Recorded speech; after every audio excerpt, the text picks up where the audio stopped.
रात के 2 बजे प्रकाश की आप फ्री तो उसने देखा उसकी दीदी उसके चिपक कर सो रही है और उसके कपड़े भी बिखरे और ऊपर के बटन खुले थे। ये देखकर प्रकाश अपना होश खोने लगा। तभी प्रकाश अपनी दीदी से हटकर दूसरी तरफ ले गया। कुछ देर बाद प्रकाश की आंख खुल गई तो देखा प्रकाश के किनारे लेता है, कहीं गिर ना जाए। इस वजह से मालती ने प्रकाश को पकड़कर अपनी तरफ खींचकर फिर से चिपका लिया।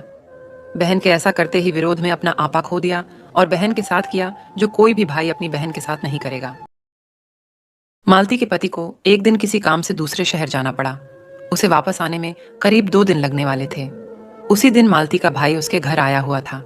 जोशी का पति अपने साले से कहकर गया था कि अपनी बहन का ख्याल रखना। उस राम, मालती और उसका भाई प्रकाश कमरे में अकेले थे।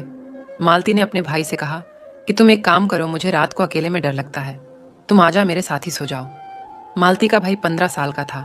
मालती उसे बच्चा समझ गई थी, पर उसे क्या पता था उसका भाई अब बड़ा हो गया है। फिर विरोध अपनी दीदी के साथ लेट गया, पर इतना के बाद देखो, मालती के पास एक ही कमल था। रात में होने वाली सर्दी से बचने के लिए उन दोनों को एक ही कंबल में आना पड़ेगा। प्रकाश अपनी बहन के साथ देखने के आधी रात के बाद, तूने जो अपनी बहन के साथ किया उसे जानकर 2 आपके रोंगटे खड़े हो जाएंगे। प्रकाश की बहन मालती की उम्र ज्यादा नहीं 20 साल की थी। उसकी दीदी की नई नई शादी हुई थी। मालती दिखने में बेहद सुंदर लड़के की शादी के बाद मालती की खूबसूरती में 4 चांद लगे थे।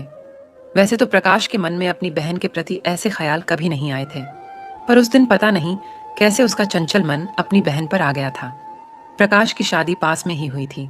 विरोध का अपनी बहन के घर आना जाना लगा रहता था, पर एक प्रकाश अपनी बहन के घर सरप्राइज देने के लिए पहुंच गया।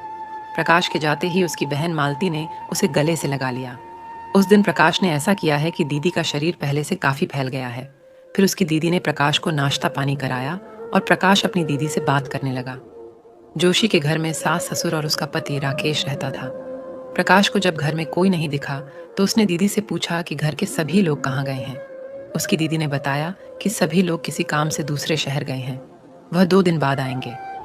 रात के 9 बजे प्रकाश ने अपनी बहन के साथ खाना खाया। खाना खाने के बाद प्रकाश अपनी बहन के कमरे में टीवी देखने लगा। पूरे घर में बस वही 2 लोग थे। अब तक उन दोनों में सामान था। किसी प्रकार का गलत क्या हाल है प्रकाश के अंदर नहीं था। फिर वह दोनों लगभग आधी बजे सोने की तैयारी करने लगे। मालती के घर में ज्यादा कमरे नहीं थे, उसके पास बस वही एक कमरा था। इस वजह से मालती ने अपने भाई से कहा कि प्रकाश, आज तुम मेरे साथ मेरे कमरे में लेट जाओ। प्रकाश ने भी कह दिया हाँ। दीदी घर में अपनी दीदी के साथ बिस्तर पर लेट गया। मालती का वेट ज्यादा बड़ा नहीं था, उसका सिंगल बेड था, पर फिर भी प्रकाश कुछ पेट के किनारे लेट गया। रात के 2 बजे प्रकाश की आप फ्री तो उसने देखा उसकी दीदी उसके चिपक कर सो रही है और उसके कपड़े भी बिखरे और ऊपर के बटन खुले थे। ये देखकर प्रकाश अपना होश खोने लगा। तभी प्रकाश अपनी दीदी से हटकर दूसरी तरफ ले गया।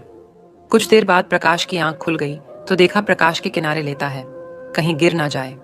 इस वजह से मालती ने प्रकाश को पकड़कर अपनी तरफ खींचकर फिर से चिपका लिया। बहन के ऐसा करते ही विरोध में अपना आपा खो दिया और बहन के साथ किया जो कोई भी भाई अपनी बहन के साथ नहीं करेगा।